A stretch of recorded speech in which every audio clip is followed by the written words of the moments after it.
प्रभु कृपा करके इस श्लोक में ऐसा उपाय बता रहे हैं कि आप जो भी करेंगे उसी से भगवत प्राप्ति हो जाएगी। बड़ी कृपा है। ज्ञान योग, अष्टांग योग, कर्म योग, भक्ति योग, प्रभु विविध प्रकार से आपको परमानंद में डुबोना चाहते हैं। इस माया खेल से आपकी वृत्ति हटे और प्रभु में लगे, इसी उद्देश्य से महापुरुषों ने, संतों ने भगवान की वाणी का रहस्य समझ करके उस परम पद को प्राप्त किया और दूसरों को वो पदवी प्राप्त कराई।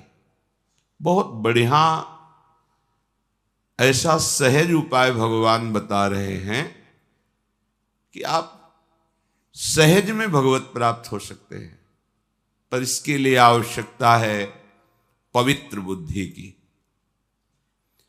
यदि आप पवित्र बुद्धि वाले नहीं हैं तो इसका गलत भाव लेकर के अधर्माचरण करेंगे और सोचेंगे इसको भी भगवद अर्पित कर देंगे। तो आप ये अच्छे से समझ लो, यदि शास्त्र सिद्धांत के अनुसार चलोगे और वो कर्म समर्पित करोगे तो महान फल देने वाले बनेंगे। यदि शास्त्र विरुद्ध आचरणों को समर्पित करोगे तो वो भी कई गुना बढ़कर फल देने वाले होंगे। तो अधर्माचरण का फल भोगते भोगते तो हम निकल नहीं पाए, और उन्हीं अधर्माचरणों को यदि प्रभु को समर्पित करेंगे तो कई गुना बढ़कर मिलेंगे। तो कब हम भोग पाएंगे, कितना भोग पाएंगे? इसलिए बुद्धि को पवित्र रखकर सुना जाए, कहीं ऐसा बुद्धि को बढ़ावा ना दे दिया जाए कि मनमानी आचरण भगवान करने को कहते हैं कि खूब मनमानी आचरण करो, मेरे को समर्पित कर दो, तुम्हें भगवत प्राप्ति हो जाएगी। ऐसा नहीं है। अपवित्र बुद्धि विरोध में ही सोचती है, अर्थात भगवान जो विधान बता रहे हैं उसके विपरीत वो सोचती है। तो विपरीत बुद्धि का नाश संतों के संग से होता है। जब संत संग प्राप्त होता है तो उनके अनुभूत वचनों से हमारे अंदर जो विपरीतता बैठ गई है, भगवत प्रतिकूल आचरण करने का स्वभाव बन गया है, वो नष्ट हो जाता है। प्रतिकूलस्य वर्जनम, प्रभु के प्रतिकूल आचरण नहीं होने चाहिए। जब तक प्रभु के प्रतिकूल आचरण हैं तो तुम भागवत सिद्धांत को समझ ही नहीं रहे। मनमानी आचरण कभी भगवान के अनुकूल नहीं हो सकते। जो गुरुमानी हैं, जो शास्त्र ज्ञानी हैं, जो संतों के वचनों के अनुसार चलते हैं, वही अध्यात्म मार्ग में उन्नति प्राप्त करते हैं। अध्यात्म मार्ग अर्थात माया निवृत्त परम सुख, परम आनंद का मार्ग। श्री भगवान पीछे के श्लोक में कहा कि कुछ लोग अपनी कामनाओं की पूर्ति के लिए देवताओं का यजन करते हैं, पर वो अविधि पूर्वक माना जाता है। अविधि पूर्वक इसलिए एक अविधि पूर्वक माना जाता है कि आपको सम्यक मंत्रों का ज्ञान नहीं, सम्यक अनुष्ठान पद्धति का ज्ञान नहीं, आपकी सामग्री पवित्र नहीं, आदि आदि। पर यहां मूल बात जो अविधि पूर्वक कही भगवान ने, वो ये कि भगवत भाव रहित होकर, देह भाव से युक्त होकर अपनी कामनाओं की पूर्ति के लिए जो देवताओं का यजन करते हैं, अगर यजन ठीक हुआ तो उनको फल मिलता है। फल देह भाव से आराधना करने पर कोई न कोई लोकांतर का सुख होता है। हमारी ये कामना पूर्ति हो जाए तो माना कि वो कामना पूर्ति हो गई, पर जब शरीर ही नहीं रहेगा तो कामना पूर्ति जो हुई वो क्या हमारे साथ चलेगी क्या? धन की, मकान की, पुत्र की, परिवार की, समस्याओं के निदान की हमने कामना करके देवताओं का पूजन किया और ठीक से अनुष्ठान हुआ तो उसका फल मिला, उस कामना की पूर्ति हो गई, तो क्या विश्राम हो गया? क्या आवागमन से मुक्त हो गए? क्या परमानंद की प्राप्ति हो गई? क्या नहीं। एक बात पूरी हुई तो कई बातें और सामने खड़ी हो गई। एक जगह से जब पूर्ति होती है तो सर्व कामनाओं का वो नाश कर देती है। वो है श्री भगवान के चरणारविंद। प्रणत कामदम पद्मजार्चितम धरणि मंडनम ध्येयमापदी।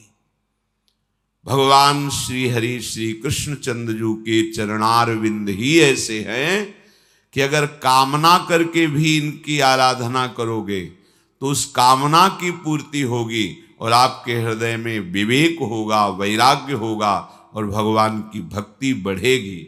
चाहे जिस भाव से आज तक जिसने श्री हरि का आश्रय लिया उसका सर्व मंगल हुआ।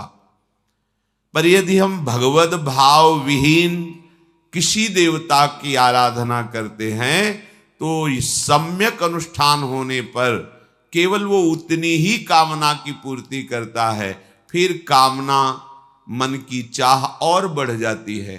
वो इतनी बढ़ती चली जाती है कि हम ये भूल जाते हैं कि हमारी मृत्यु भी होनी है। मृत्यु जो सब कुछ हरण कर लेगी, न शरीर रहेगा, न शरीर संबंधी रहेंगे, ना कोई कामना की पूर्ति वाली भोग सामग्री रहेगी, तो अविधि पूर्वक सब हो गया, कुछ हाथ नहीं लगा। ये जो हमारे अंदर एक बात बैठ गई है कि हमारी मन चाही पूर्ति होती रहे तो हम सुखी हो जाएंगे, ये बहुत बड़ा ज्ञान है। प्रभु से प्रार्थना करनी चाहिए कि नाथ इस कामना रूपी जाल से मुझे मुक्त करो। ये कामना का जाल ऐसा है, बढ़ता ही चला जा रहा है। पहले सोचो कि हमारी चाह कितनी, क्या इतने से पूर्ण हो जाएगा? पर उतना जब मिलेगा तो और बड़ी चाह, और बड़ी चाह। इसलिए भगवान उसे अविधि पूर्वक कहते हैं। उपासना तो तब हुई जब चाह मिट जाए, इतना मिल जाए हमें कि कोई चाह ना रह जाए। तो कितना मिल जाए? अगर आपको पृथ्वी का सम्राट बना दिया जाए, एक छत्र सम्राट, तो भी कामना नष्ट नहीं होगी। और कामना है, देवराजेंद्र पद दे दिया जाए तो भी कामना है, ब्रह्मा का पद तो भी कामना है। एक पद है जहां सर्व कामनाओं का नाश हो जाता है, वो है हरिपद, प्रभु के चरणारविंद का दासत्व, हरिदासत्व। इससे बढ़कर कोई पद नहीं। इस परम पद को ब्रह्मा जी भी नमस्कार करते हैं। ज्यों ज्यों मनचाही कामना पूर्ण होती है, त्यों त्यों मन चाह असीम होने लगता है। सीमा नहीं रहती कि इतने मिल जाए तो अब कछु नाथ न चाही मोरे। आज तक कोई ऐसा नहीं हुआ कि प्रभु आप इतना कर दो बस मैं तृप्त हो गया। आज तक नहीं। बहुत देखा है, बहुत देखा। एक भगत जी बस महाराज बिटिया का ब्याह हो जाए, आजीवन वृंदावन वास करेंगे, हमारे सब काम पूरे हो गए। 15 वर्ष पहले बिटिया के भी लड़का हो गया। नहीं, आप क्या समझते हैं आपकी कामना पूर्ति हो जाएगी तो आप भगवत प्राप्ति के मार्ग में चल देंगे? इतनी कामनाएं, इतनी समस्याएं आ जाएंगी कि आप निकल ही नहीं सकते। जिस परिस्थिति में आप हैं उसी परिस्थिति में नाम जप कीजिए, भगवत आराधना कीजिए तो निकल जाएंगे।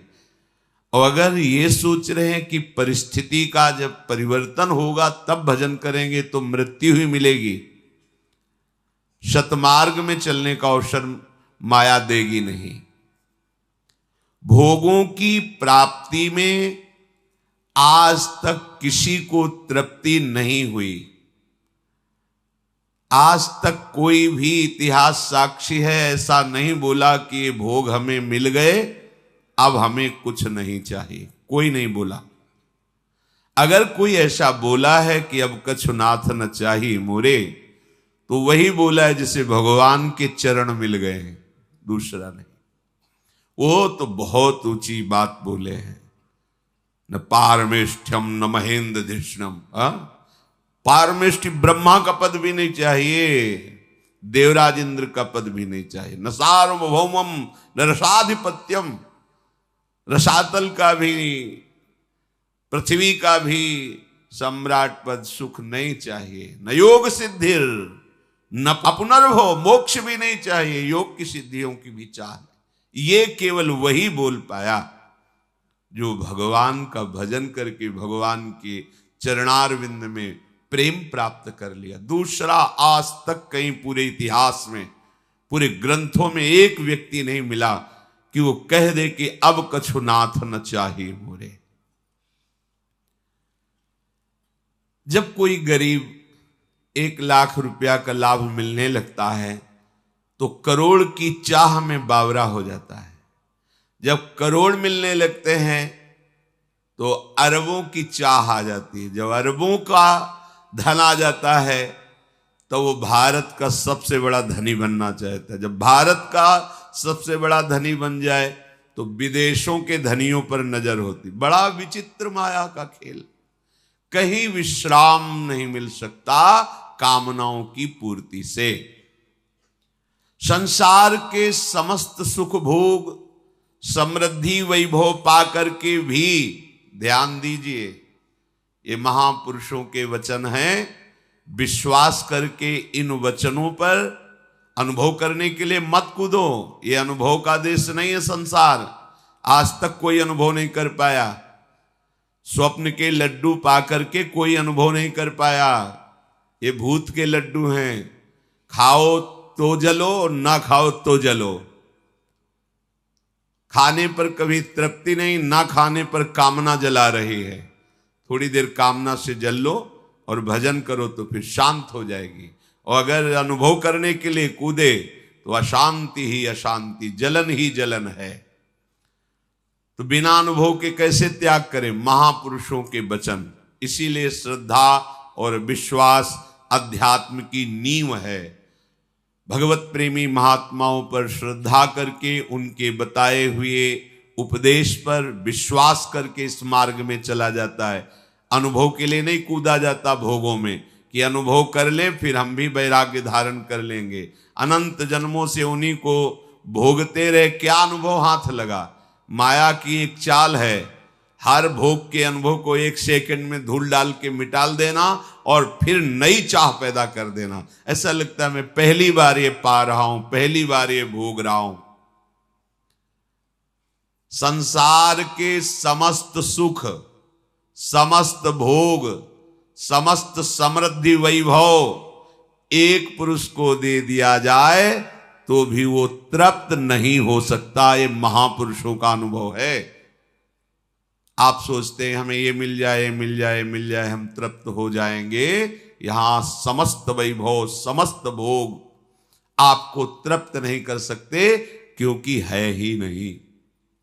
मृग तृष्णा के जल से आज तक किसी की प्यास नहीं बुझी क्योंकि वहां जल है ही नहीं। दुखालय के भोगों से कभी सुखी नहीं हो सकते क्योंकि है ही नहीं। आपको लग रहा है क्योंकि आपकी दृष्टि खराब है, आपका चिंतन खराब है। इसलिए चाहे सम्राट बन जाओ, चाहे इंद्र बन जाओ। देखो कई बार सत्संग में कहा है, देवराज इंद्र का पद ऐसा है, त्रिभुवन उनको नमस्कार करता है। त्रिभुवन के स्वामी हैं। अप्सराएं ऐसी ऐसी हैं जिनको देख करके मुनियों के मन में भी क्षोभ पैदा हो जाए। वो देवराज इंद्र एक साधारण कामी पुरुष की तरह एक महात्मा की, एक ऋषि की आश्रम में जाकर अपवित्र वृत्ति करता है। गौतम ऋषि के आश्रम में जाकर परम पवित्र पातिव्रत धारण करने वाली अहिल्या जी के प्रति गौतम ऋषि का रूप धारण करके, बस हम इतना ही संकेत करते हैं। अगर उसको ऐसा वैभव प्राप्त है, भगवत स्वरूप ही हैं, सब लीला करके बता रहे हैं, तो आप बोलो जिन अप्सराओं को देखकर मुनियों के मन में क्षोभ हो जाता है उनका वो स्वामी है। पर वो कहां वृत्ति कहां गिरा दी जा करके। ऐसा साप दिया था गौतम जी ने, वो तो भगवान रामावतार में ठीक हो गया कि तुझे भग बहुत प्रिय है, जा सहस्त्र भग वाला बन जा। 1000 योनियां पूरे शरीर में प्रकट थी देवराज इंद्र के, 1000 योनि, जा तुझे बहुत प्रिय है सहस्त्र भग वाला। अब चरणों में गिरकर रोए कि आप कृपा कीजिए, त्रिभुवन पद पर विराजमान हूं, अगर ऐसा रहा तो पीछे के इंद्र ने ऐसा कभी नहीं किया और आगे कोई ऐसा नहीं करेगा जैसी हमसे गलती। इंद्र एक पद है, किसी व्यक्ति का नाम इंद्र नहीं, जैसे प्रधानमंत्री एक पद है। संतों का हृदय बड़ा कोमल होता है। गौतम जी ने कहा ठीक है, जब भगवान श्री राम का अवतार होगा और जब तुम्हें उनके दर्शन करने का सौभाग्य होगा तो यही योनियां नेत्र रूप में बदल जाएंगी और तुम सहस्त्र नेत्रों से भगवान के दर्शन कर पाओगे। प्रभु का सनातन अंश जीव है, ये कभी भोगों से तृप्त हो ही नहीं सकता। इसका विश्राम स्थल श्री भगवान ही हैं। जब तक भगवान नहीं मिलेंगे तब तक भोगों में कभी भी तुम्हें शांति या तृप्ति नहीं मिल सकती, चाहे जिस पद पे बैठे हो। भजन छूटा तो माया इतनी बड़ी आकर्षण शक्ति रखती है, वो किसी को भी आकर्षित कर लेगी। भगवद विस्मरण सबसे बड़ी हानि संतों ने कहा है। कहा हनुमंत विपत्ति प्रभु सोई, जब तो सुमिरन भजन न होई। यही विपत्ति है, जब भगवान की स्मृति नहीं चल रही तो माया अपना प्रभाव दिखा देगी। फिर कौन बचेगा? जो हरिशरणम हरिशरणम, जो भगवान की शरण में है।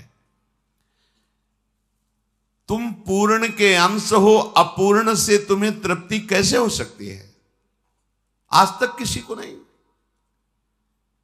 मनमानी आचरण करते हुए जन्म जन्मांतर व्यतीत हो गए, क्या तृप्ति हुई? पर वाह माया की चतुरता, फिर लगता है एक बार भोग के देखो ना। शायद पूरा जीवन निकल जाता है, बस वही शायद रहता है, हाथ में कुछ नहीं लगता।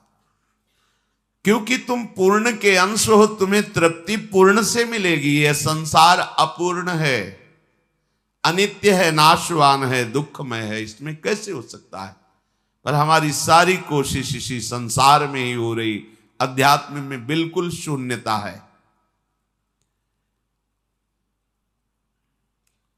जीव की आत्यंतिक तृप्ति केवल भगवत प्राप्ति से ही होगी। पायो परम विश्राम, राम समान प्रभु नाय। अब कृतकृत्य भयो मैं, कृतकृत्य आप कुछ नहीं चाहिए। ये केवल प्रभु के प्राप्त होने पर ही होगा। और ब्रह्मा के रचे हुए समस्त लोकांतरों की भोगों की प्राप्ति पर ऐसा कभी नहीं हो सकता। सुलझ जाओ, ये अंदर से मांग कभी बंद नहीं होगी। जब तक प्रभु का भजन करके प्रभु का साक्षात्कार नहीं कर लोगे, ये अभाव, ये अशांति, ये कामना पिंड नहीं छोड़ेगी। हमें खोज है नित्य सुख की, सत्य सुख की, परिपूर्ण सुख की, अविनाशी सुख की, शाश्वत सुख की, सनातन सुख की। वो है श्री भगवान। देख लो, हमारी खोज है हमें नित्य सुख प्राप्त हो, शाश्वत सुख, सत्य सुख, परिपूर्ण सुख, अविनाशी सुख। ये जगत में थोड़ी है, ये अपूर्ण है, ये विनाशी है, ये अनित्य है, परिवर्तनशील है, ये सत्य नहीं है। पर हम खोज यही कर रहे हैं। जब तक इस अविनाशी सुख की प्राप्ति नहीं होगी तब तक तुम्हारी खोज रुकेगी नहीं। बार बार जन्मना पड़ेगा, खोज करते रहो, मरो, फिर जन्मो, बस यही चल रहा है जब से सृष्टि हुई तब से आज तक। यदि भोगों से ही वासना शांत हो जाती तो अब तक शांत हो जाती। कितनी इस वासना ने पाप कराया है। पूज्य जनों के प्रति भी ये दोष भाव, भोग भाव, ये बड़ी नीच है वासना। ये दुर्वासना मम सदा परिकर्षयन्ति। ये पापी वासना न जाने कहां कहां हमें कैसे कैसे आचरण करवाए। जीव के लिए वासना के त्याग में ही शांति है, भोग में नहीं। पर ये समझ में सिद्धांत नहीं आता। हमारी जो बुद्धि है हमें यही प्रेरित करती रहती है कि भोगों में सुख है, ये खा लें, ये देख लें, ये सूंघ लें, ये छू लें, ये भोग लें। इतना ही जीवन का उद्देश्य है। पढ़ लिख के नौकरी करें, खूब रुपया कमाएं, बढ़िया ब्याह हो जाए, बढ़िया मकान मिले, बढ़िया लड़का बच्चा हो जाए, यही हमारी सिद्धि है। लेकिन परिणाम नहीं सोच रहे कि एक परिणाम आएगा, झटके में सब कुछ खत्म हो जाएगा, केवल आप बचेंगे और आपकी अकेले फिर यात्रा शुरू हो जाएगी। ये क्या नाटक चल रहा है। पूरा जीवन 50 वर्ष 80 वर्ष समेटते हुए 1 मिनट में सब छीन लिया गया, फिर अकेले चलो। कभी थोड़ा विचार करो। जीव के लिए इन अपूर्ण वस्तुओं की प्राप्ति और उनमें आसक्ति, यही भगवत प्राप्ति में बाधा है। यही बाधा है। असत में सद्बुद्धि हो गई, अनित्य में नित्य बुद्धि हो गई, दुख में सुख बुद्धि हो गई, अपवित्र में पवित्र बुद्धि हो गई। कितनी भारी अविद्या का लक्षण है। देखो, ये शरीर स्वाभाविक अपवित्र है। बहुत रेशम के कपड़े से ढकी हुई थैली हो, अंदर भरा हुआ मल हो, और आपको पता हो कि इसमें विष्ठा भरा है, तो क्या आप उसको प्रिय वस्तु या पवित्र वस्तु समझ सकते हैं क्या? नहीं समझेंगे। पर आप रोज देखते हैं यही मलाशय है, मूत्राशय, मलाशय, मतलब थैली है, मल भरा है, मूत्र भरा है, ऊपर से चिकना चमड़ा है तो अपवित्र ही। कितनी बार नहाऊं, ऊपर से थैली को धोने से पवित्रता नहीं आ जाएगी, मल भरा हुआ है। और सुखों की खोज का प्रधान विषय मल द्वार ही है। देखो माया का कैसा घृणित खेल है। आप ही जब शौच में जाते हैं, उन अंगों को पवित्र करने की चेष्टा करते हैं, फिर हाथ को कई बार साबुन से, रज से धोते हैं।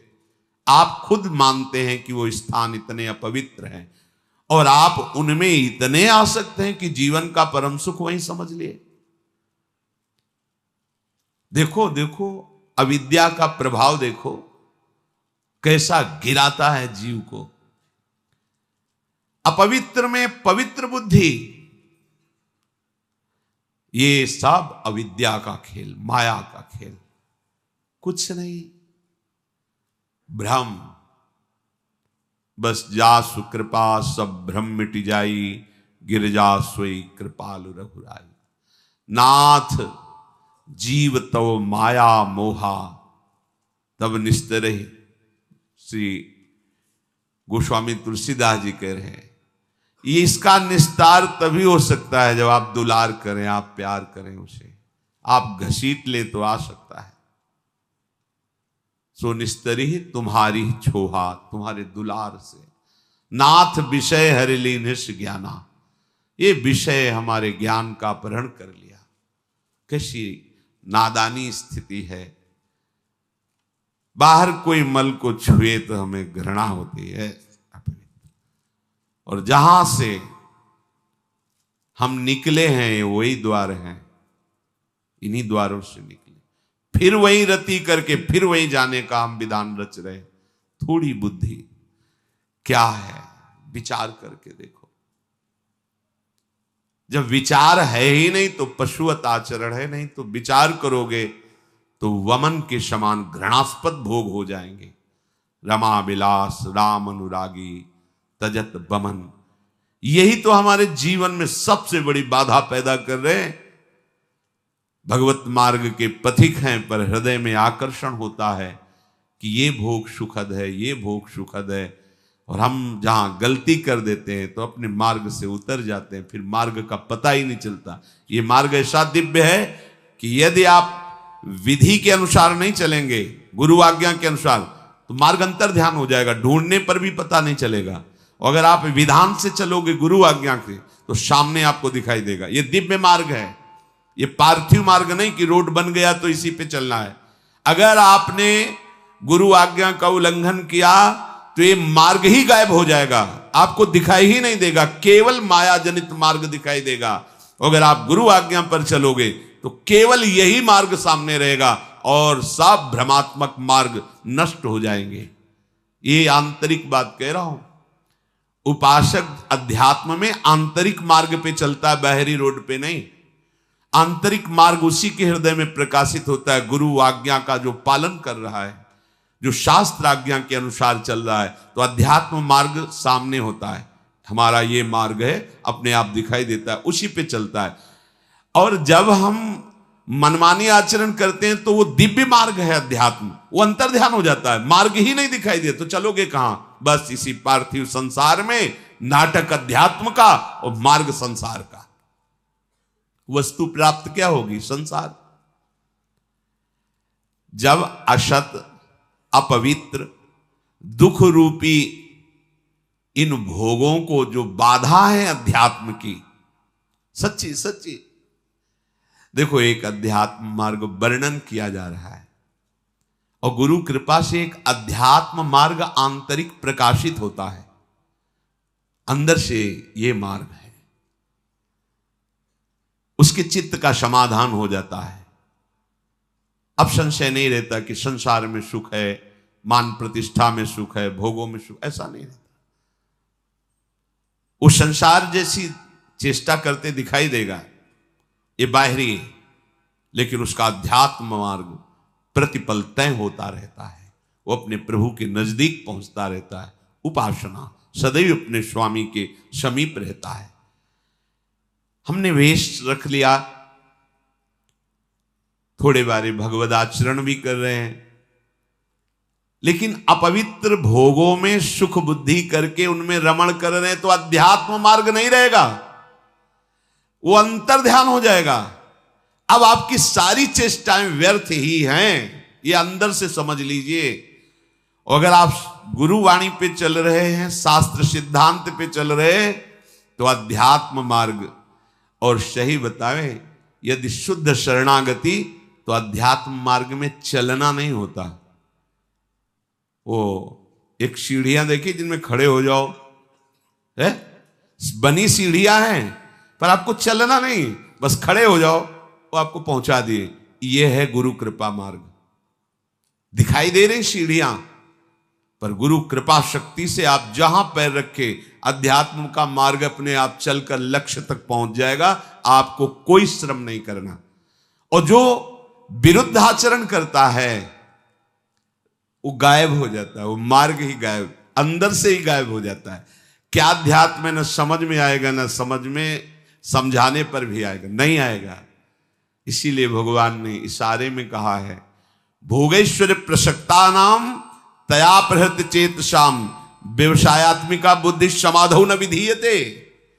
परमात्म प्राप्त का लक्ष्य ही नहीं बनेगा, मार्ग ही नहीं मिलेगा, यदि तुम भोगों में अपरहित चित्त वाले हो गए हो। भोग भोगना, भोग संग्रह करना। आज का मनुष्य अविद्या का सहारा लेकर शाश्वत सुख परमानंद प्राप्त करना चाहता है। देख लीजिए, अज्ञान माया का सहारा लेकर परम सुखी होना चाहता है। शरीर स्वस्थ रहे, खूब भोग भोगू, मनमानी हमारी चाह पूर्ण हो, यही हमारा लक्ष्य। देख लो, शरीर में कोई कष्ट ना हो, इंद्रियों का जो भोग जब चाहूं मिल जाए, और मन चाही भोग सामग्री इकट्ठा कर लूं, इतना ही लक्ष्य है प्रत्येक मनुष्य का। अगर कोई इससे ऊपर उठाए तो अध्यात्म मार्ग का पथिक है वो। भला कैसे परमानंद की प्राप्ति होगी? अज्ञान से। अज्ञान की निवृत्ति से परमानंद की प्राप्ति है। बड़ा मजाक का विषय बन गया है। पानी में मीन पियासी, मोहि सुन सुनियावे हासी। अगाधानंद सिंधु प्रभु हृदय में विराजमान हैं। उनका मार्ग गुरुजनों ने दे दिया है। खूब सत्संग सुन रहे हैं, पर हमारी चित्त वृत्ति सत्यत्व भाव भोगों में ही किए हुए, ये बड़ा हंसी का खेल है। अब अगर आप सही मार्ग में चलोगे तो एक तमाशा हमने देखा, कुआं में लग गई आग, पानी पानी सब जला और मछली खेले भाग। संतों का है एक तमाशा मैंने दे। जब गुरु कृपा हुई, अध्यात्म का प्रकाश हुआ, तो जितना विषय रस है सब जल गया। जिसमें हमारा मन मछली बना खेल रहा था, सब विषय रस जल गया। शब्द स्पर्श रूप रस गंध। अब वो मन भगवदाकार हो गया। भला पानी जल जाने के बाद मछली फाग आनंद कैसे बना सकती? अब असली आनंद। तो एक तमाशा हमने देखा, कुआं में लग गई आग, पानी पानी सब जला और मछली खेले भाग। ये परमानंद। अब तो मन परमानंद में निमग्न हो गया, क्योंकि विषय रस भस्म हो गया ज्ञानाग्नि से। देखो, हमको बिना अपने घर पहुंचे आराम नहीं मिलेगी।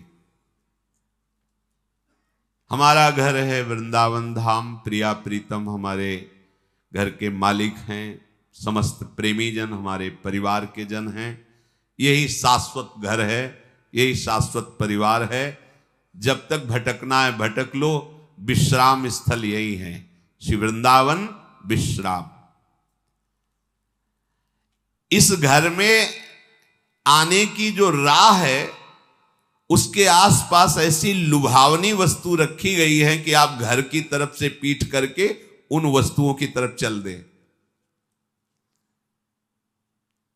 देखो, ये अध्यात्म मार्ग है, बहुत समझना होगा। आर्मी के एक जवान को जब पुष्ट करना होता है, तो चढ़ाई में चढ़ना है तो वजन हल्का करना चाहिए ना, और वजन बढ़ा दिया जाता है। 2 किलो 5 किलो 3 किलो, ये ऐसे ऐसे ऐसे, और राइफल और इतना खान पान सामग्री, पूरा बिस्तर, जल, सब पूरी व्यवस्था फिट। 10 दिन के लिए पूरी सामग्री उसकी पीठ पे लदी हुई, और चढ़ना का है पहाड़ पे। जबकि और हल्का कर देना चाहिए चढ़ाई का समय। नहीं, कमजोर नहीं रखना अपने जवान को। ऐसे ही श्री भगवान कहते, जिस पर मैं कृपा करता हूं सर्वस्व नाश कर देता हूं। बंधु विच्छेदम, परिवार उसके प्रति नफरत करने लगता है।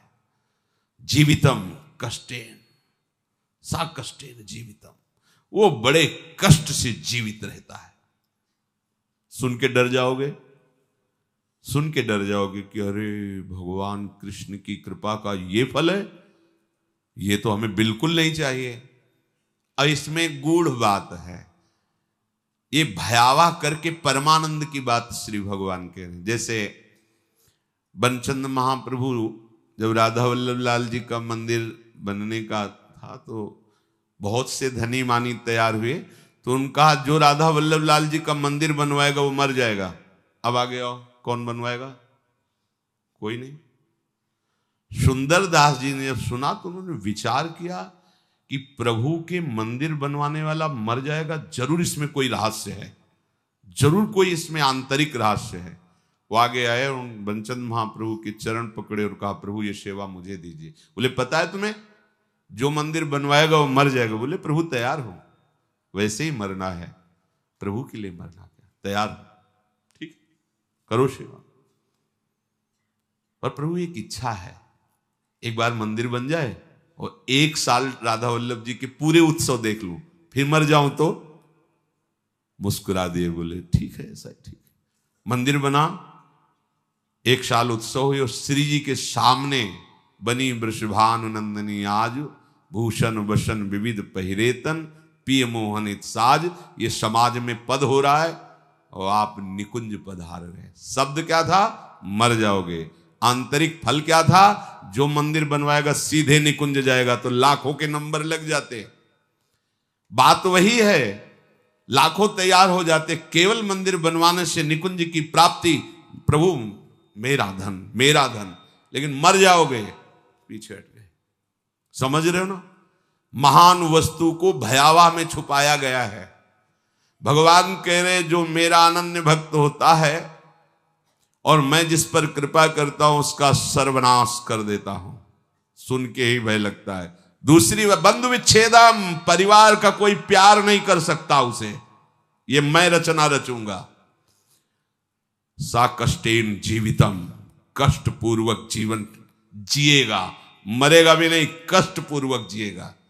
अब लगता है कि प्रभु ऐसी कृपा आप मत करो, ऐसी कृपा। अब इसका आंतरिक भाव, जितने अमंगल, जितनी कामनाएं जो हमें आज तक संसार में दंड देती रही, अहम तो हम सर्व पापेभ्यो, सर्वनाश कर देता हूं। किसका? अहम तो हम सर्व पापेभ्यो मोक्षयिष्यामि मां शुचा, सर्वनाश कर देता हूं उनका जो मेरे शरणागत को स्वप्न में भी दुख देने की बात सोचे, चाहे वो कर्म हो या कोई भी हो। अगर ऐसे तो हृदय उत्साहित होता है ना, जब कह रहे हैं उसका सर्वनाश कर देता हूं तो घबरा जाते ना कि ऐसा। बंधु विच्छेदम, क्या? भाई, माता, पिता, परिवार, उसका मैं बन जाता हूं, मैं उसका भाई बन जाता हूं, मैं उसका दोस्त बन जाता हूं, मैं उसकी मां बन जाता, सारे संबंधों का पोषण मैं करता हूं स्वयं। सा कष्टेन जीवितम, वो मेरे प्रेम में व्याकुल होकर अपनी श्वासें पूर्ण करता है। ऐसा नहीं कि असाध्य रोग हो गया तो वो कष्ट से जीवित, नहीं। ये हम अंतर की बात जो प्रभु ने समझाया वो तुम्हें बता रहे हैं। नहीं, वो तो बिल्कुल ऐसे बोल दिए जिससे सब भयभीत हो जाए। बहुत कीमती वस्तु को भयावह जगह रखी जाती है। देवलोक में अमृत रखा हुआ है, वहां 2 सर्प ऐसे हैं, अपलक दृष्टि से रहते हैं। उनकी दृष्टि में जो आएगा तत्काल भस्म हो जाएगा, चाहे देवता हो या कोई हो, उनकी दृष्टि नहीं पड़नी चाहिए, क्योंकि अमृत है। कोई भी कीमती वस्तु बहुत सुरक्षित रखी जाती है, तो भगवत प्राप्ति बहुत सुरक्षित रखी गई है। हमारा घर धाम है, नित्य धाम। तो कह रहे यहां तक आने के लिए इतनी सुहावनी वस्तुएं, इतने सुहावने भोग, इतनी सुहावनी वाटिकाएं रची गई है मार्ग में कि आपको लगेगा जाना तो है ही है, थोड़ा देर विश्राम कर, बस जहां तुमने वहां रमण करने की सोची तो मार्ग गायब। जिस मार्ग में चल रहे थे घर पहुंचना है, वो मार्ग गायब। ये दिव्य मार्ग है, परमार्थ, वहीं वो रम जाता है और राह अंतर जा। अब राहें नहीं रह गई, मार्ग नहीं रह गया। ये अंतर की बात कहते हैं। ये वो मार्ग नहीं कि थोड़ी देर आराम कर लेंगे, भोग भोग लेंगे, फिर चल लेंगे। भोग में गए तो मार्ग ही गायब, मार्ग ही अंतर ध्यान हो जाए। कहां चल रहे थे, कैसे चल रहे थे, बुद्धि काम नहीं, मार्ग ही गायब। मोक्ष मूलम गुरु कृपा, वो गुरु कृपा से मार्ग प्रकाशित होता है, प्रकट होता है। इसलिए संसार के कल्याण के लिए जो अनुभवी संत महापुरुष जन हैं, वो चीख चीख के कह रहे हैं कि घर लौटो घर, ये संसार दुखालय तुम्हारा घर नहीं है।